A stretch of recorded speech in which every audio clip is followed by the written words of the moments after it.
Emprendamos juntos este viaje en la lectura de un libro que a mí y a mucha gente le ha servido.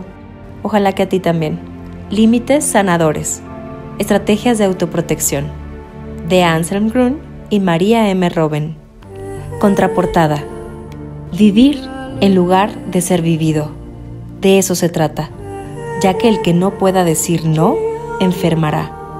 Quien quiera responder siempre a todas las expectativas, pronto notará con dolor sus límites, ya sea en la pareja, en la profesión, en la educación. Para todas las relaciones se aplica que es importante poder delimitarse. Muchos viven más allá de sus fuerzas o sus condiciones. En algún momento se percatan de que han perdido su centro, pero solo quien tiene su centro podrá crecer más allá de sus propios límites. Anselm Grün y María Robben lo experimentaron en reiteradas oportunidades a través del acompañamiento, y también lo atestiguan al hacer referencia a historias de sabiduría de la Biblia y otros relatos. Para que el encuentro resulte, es necesario un buen equilibrio entre la protección y la propia apertura, entre la delimitación y la entrega. Solo aquel que sepa de límites también podrá traspasarlos para acercarse al otro y encontrarlo verdaderamente. Introducción. En el acompañamiento nos confrontamos una y otra vez al tema del límite. Entre las personas que buscan ayuda, existen muchas que padecen por no poder establecer límites. Ellas no pueden decir no, sino que se encuentran bajo la presión interior de satisfacer todos los deseos que les formulen. Piensan que deberían corresponder a todas las expectativas posibles de los demás. Tienen miedo de decir no, porque temen ya no sentirse pertenecientes, o porque creen que experimentarán rechazo si se rehúsan a algo. Otras comen sin medida, no perciben su propio límite y padecen por no poder ponerse límites. Otras, a su vez, han perdido la capacidad de delimitarse frente a las personas de su entorno. Sus límites se deshacen. De inmediato perciben lo que sienten los demás, pero no es positivo, de ninguna manera, ya que sus propios sentimientos se confunden constantemente con los de los demás. Están expuestas a los estados de ánimo del entorno y permiten que estos las determinen. A veces tienen incluso la impresión de que se desintegran, viven desprotegidas. Quien analiza las historias de vida de estas personas notará pronto que las causas de ello con frecuencia se remontan muy atrás. Las personas sin límites generalmente han sufrido en la infancia la falta de respeto de sus límites. Tales experiencias lastiman a las personas afectadas. No solo duelen, muchas veces también tienen consecuencias problemáticas y efectos posteriores duraderos. Todos necesitamos nuestro marco de protección. Un ejemplo es la madre que, sin golpear la puerta, ingresó al cuarto de su hija. En su ausencia buscó en los cajones o leyó su diario. Una y otra vez se da este caso. Quien sufrió en la infancia tales lesiones a sus límites, a menudo tiene dificultades en sus relaciones durante toda su vida. Los ejemplos pueden continuarse. Todos muestran que nuestra vida únicamente puede resultar exitosa si la vivimos dentro de determinados límites. Pero, ¿cómo resulta la vida de una persona que siempre es una vida de relación? Sin la capacidad de delimitarse no es posible percibir la propia persona y desarrollar su personalidad. La simple mirada del sentido de la palabra lo indica. Persona. Significó primitivamente máscara. Esto es algo que sostengo frente a mí. Puedo tomar contacto con el otro a través de la máscara.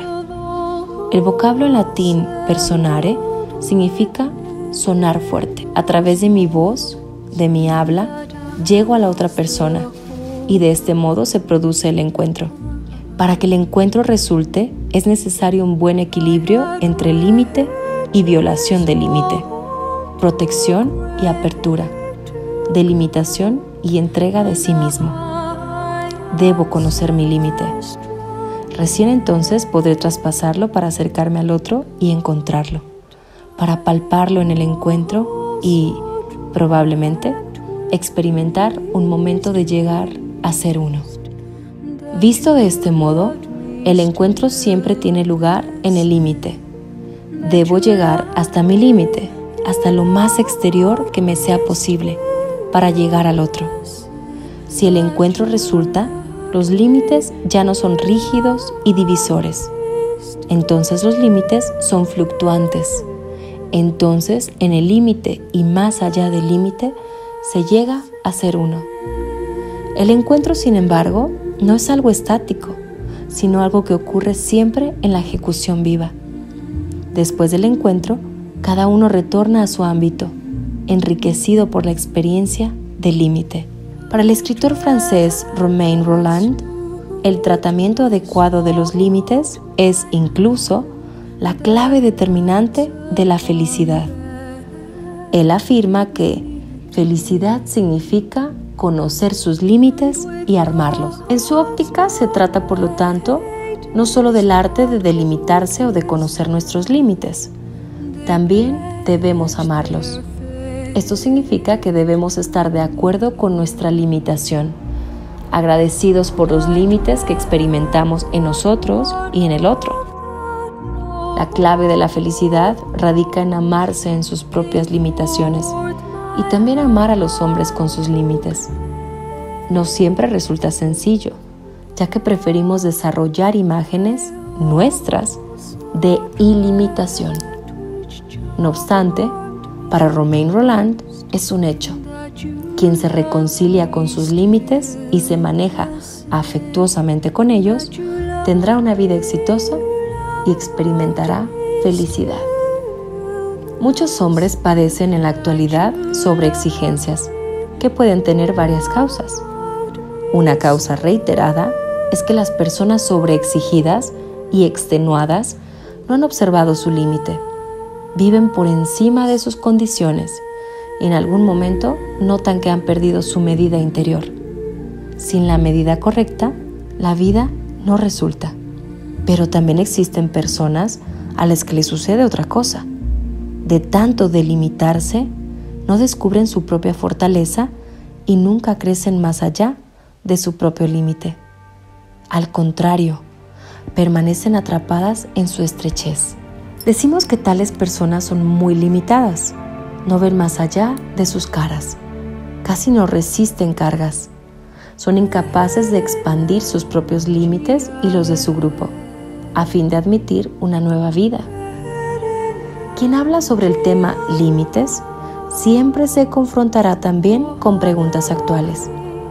Últimamente se discute cada vez más el tema del abuso sexual, un problema tabú durante mucho tiempo. También aquí se trata de la no observancia de los límites. También nuestro propio cuerpo es un límite y la distancia física, al igual que la cercanía, forman parte de nuestra vida en la comunidad. La cercanía es siempre una expresión de confianza, pero puede abusarse y lesionarse la confianza. Nuestra lengua conoce la formulación de que a alguien se le acerca demasiado a uno cuando se traspasan los límites. El abuso es, ante todo, la tentación de las personas que están en una posición más fuerte.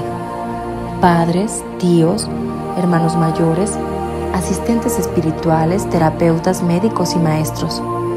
Ellos no observan sus propios límites, como así tampoco los de las personas que confían en ellos y abusan de la cercanía y la confianza. A la inversa, en el acompañamiento también encontramos personas que no quieren percibir nuestros propios límites. No pueden aceptar un no. Tratan por todos los medios de imponer sus puntos de vista y no quieren comprender que también nosotros tenemos límites que no deseamos extender constantemente. También las cuestiones de la conformación personal de la vida se encuentran en un contexto político y social mayor, en un mundo en globalización que cada vez conoce menos límites. Evidentemente, al hombre le resulta difícil respetar sus límites. Por un lado, experimentamos qué liberador resulta cuando podemos viajar de un país al otro dentro de la Unión Europea, sin tener que someternos al antiguamente tan molesto y prolongado control fronterizo. Por el otro, también experimentamos los peligros de la supresión de las fronteras. La identidad se vuelve poco clara. En virtud de las fronteras abiertas, los delincuentes tienen grandes posibilidades, y esto no solo otorga una libertad adicional, sino que en muchas personas crecen el temor y la inseguridad. En esta época de creciente aceleración y constante promoción del crecimiento, se modifica a sí mismo el modo de sentir la vida, todo simultáneamente, todo ya y en todo momento. Esta es la ley fundamental secreta de una sociedad non-stop, una ley según la cual muchos viven en la actualidad. Las personas corren sin pausa en busca de la felicidad o de lo que ellas consideran que lo es. Nuestro tiempo padece de falta de medida y de límites. No solo se lo nota en la vida privada, sino también con cada vez mayor frecuencia en el ámbito profesional, donde la presión en el entorno económico más complejo conduce a cargas crecientes que, a menudo, traspasan los límites de lo tolerable. Muchos creen que pueden sobrecargarse más y más para probarse a sí mismos, o experimentan con dolor como sus jefes esperan de ellos cada vez más. Para muchos, tampoco existen ya los límites de tiempo. Todo puede realizarse simultáneamente. Al viajar, hablan por teléfono para informar a los demás en qué lugar se encuentran. Uno no se integra a lo exterior, se dirige al exterior y, sin embargo, quisiera continuar en contacto con su casa. Entonces los límites se entremezclan. Ya no traspasamos los límites hacia el exterior, sino que los deshacemos. Esta ilimitación, cualquiera sea el contexto en que aparezca, no le hace bien al hombre. Con frecuencia, inclusive, lo enferma. Ciertos terapeutas opinan que la enfermedad de la depresión, que hoy en día aumenta con gran rapidez, es un grito de ayuda del alma frente a la falta de límites. La depresión obliga al hombre a retraerse sobre sí mismo. En cierta forma, busca protegerlo frente a la fusión. Otra ilimitación se muestra en el consumo. Siempre debe existir más. Todo debe estar de inmediato a nuestra disposición, en todo momento. Ni bien sentimos la necesidad. Esto tiene una doble cara. Si podemos comprar todo, es difícil experimentar un límite. Cada vez más personas se endeudan. No pueden fijar un límite en su consumo, hasta que, en algún momento, la montaña de deudas les pesa tanto que su vida les muestra nuevamente los límites, tanto más dolorosos y estrechos. Las experiencias mencionadas durante el acompañamiento y nuestra observación de las condiciones de este tiempo nos han animado a abordar el problema de los límites. Hemos buscado experiencias de límites en la Biblia y considerado conscientemente el tema del límite en conversaciones de asistencia espiritual. Nosotros mismos nos hemos asombrado de la frecuencia con que últimamente nos ha aparecido este problema. Ni bien uno se sensibiliza frente a ello, aparece una y otra vez. No queremos escribir, por cierto, una exposición psicológica o social sistemática acerca del tratamiento de los límites, sino simplemente llamar la atención sobre algunos aspectos que nos han resultado importantes en nuestro trabajo, aspectos que expresan algo sobre nuestra situación actual y que, evidentemente, también pertenecen a la naturaleza del hombre. Las imágenes bíblicas y algunos cuentos que tratan de este tema nos ayudan a entender mejor las propias experiencias. Por este motivo, y para llamar la atención sobre ello, hemos incluido en los títulos de los distintos capítulos unas palabras o un relato de la Biblia. En algunos casos, hemos tomado el párrafo bíblico de la traducción latina de la Vulgata. Allí se habla a menudo de límite, cuando la traducción unificada emplea otras palabras e imágenes. Tratamos de desarrollar las palabras de la Biblia y otros textos de la tradición de la humanidad como imágenes en las cuales surge el misterio del límite y de la delimitación. Hemos elaborado este libro en numerosas conversaciones y lo hemos sometido conjuntamente a varios pasos de corrección de lo escrito. Cuando en el texto se dice nosotros, esto expresa que se trata de nuestra experiencia conjunta. Cuando aparecen formulaciones como yo, mi hermana, etc., entonces se refieren al autor del texto, Anselm Grün. Las experiencias descritas se refieren generalmente al acompañamiento de personas. Ramona Robben acompaña a huéspedes individuales en la casa de huéspedes del convento de Münster-Schwarzach, que realizan allí un retiro durante algunos días. El padre Anselm acompaña principalmente a los sacerdotes y personas de la orden en la casa Recollectio. En el texto no hemos indicado a qué acompañamiento se refieren los ejemplos, y hemos tratado de generalizar los ejemplos y modificarlos levemente para que no puedan reconocerse las personas afectadas. Conservar el límite de las personas que vienen al acompañamiento es sumamente importante para nosotros. Por esta razón, no hemos relatado tantos ejemplos concretos y sí hemos incorporado nuestras experiencias adquiridas a lo largo de un extenso periodo de acompañamiento.